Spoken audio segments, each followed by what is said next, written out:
Livro Parábolas Evangélicas. De Rodolfo Caligaris. Capítulo 10.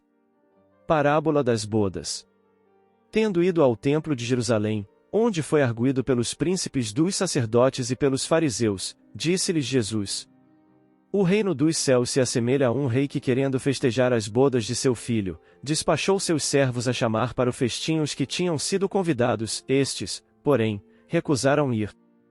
O rei despachou outros servos com ordem de dizer da sua parte aos convidados: Preparei o meu jantar, mandei matar os meus bois e todos os meus cevados, tudo está pronto, vinde às bodas. Eles, porém, sem se incomodarem com isso, lá se foram, um para sua casa de campo, outro para o seu negócio. Os outros pegaram dos servos e os mataram, depois de lhes haverem feito muitos ultrajes. Sabendo disso, o rei se tomou de cólera e, mandando contra eles seus exércitos, exterminou os assassinos e lhes queimou a cidade. Depois, disse a seus servos: O festim das bodas está inteiramente preparado, mas os que para ele foram chamados não eram dignos dele. Ide, pois, às encruzilhadas e chamai para as bodas todos quantos encontrardes. Os servos então saíram pelas ruas e trouxeram todos os que iam encontrando, bons e maus. A sala das bodas se encheu de pessoas que se puseram à mesa. Entrou em seguida o rei, para ver os que estavam à mesa, e, dando com um homem que não vestia a túnica nupcial, disse-lhe: E meu amigo, como entraste aqui sem a túnica nupcial? O homem guardou silêncio. Então, disse o rei à sua gente: E atai-lhe as mãos e os pés e lançai-o nas trevas exteriores, aí é que haverá prantos e ranger de dentes, porquanto, muitos há chamados, mas poucos escolhidos. Mate, 22, 1-14. Parábolas, como sabemos, são narrações alegóricas, encerrando doutrina moral. Jesus, pedagogo emérito, recorria frequentemente a elas, já porque era a melhor maneira de interessar os seus ouvintes, já também porque sabia que é muito mais fácil assimilar e reter qualquer ensinamento, quando materializado, isto é, objetivado através de um enredo, do que quando ministrado de forma subjetiva.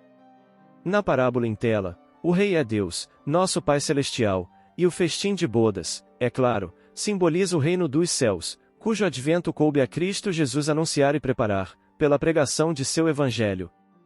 Os primeiros convidados são os hebreus, pois a eles é que foram enviados os primeiros emissários, ou sejam, os profetas, anunciando-lhes a vinda do Messias, bem assim exortando-os a que se arrependessem de seus erros e se conduzissem de forma mais condizente com as leis divinas reveladas no Monte Sinai.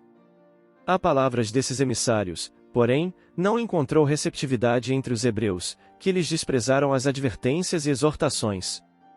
Não obstante a má vontade manifestada por eles, à semelhança da parábola, envia-lhes Deus o próprio Jesus, a fim de lhes recordar e aperfeiçoar o conteúdo daquelas leis, cuja observância lhes daria a conhecer o estado de alegria e gozo espiritual que constitui o reino dos céus. Todavia, sobremaneira preocupados em conseguir vantagens puramente materiais, os hebreus aspiravam à hegemonia política do mundo, escusaram-se de novo, sendo que alguns, enervando-se com tal insistência, não só repeliram a mensagem do Cristo, como ainda o ultrajaram e o imolaram na cruz. Continua a parábola, dizendo: E diante disso, o rei enviou exércitos contra os assassinos, que foram exterminados, bem assim queimada a sua cidade. O que aconteceu aos hebreus, posteriormente à crucificação de Jesus, todos o sabem, corresponde exatamente a esse trecho da narrativa: e foram trucidados pelos romanos, e sua capital, Jerusalém, foi quase totalmente destruída. Depois, mandou o rei convidar a todos quantos fossem encontrados nas encruzilhadas, bons e maus, o que significa que o evangelho seria pregado a todos os povos, pagãos e idólatras, e que estes, acolhendo a boa nova, seriam admitidos ao festim em lugar dos primeiros convidados, que se mostraram indignos dele. Não basta, porém, ser convidado, quer dizer, não é suficiente dizer-se membro desta ou daquela igreja, para tomar parte no banquete celestial. Faz-se necessário, como condição expressa e indispensável, estar-se revestido da túnica nupcial, isto é, possuir aquela pureza, mansuetude e bondade que caracterizam os verdadeiros cristãos.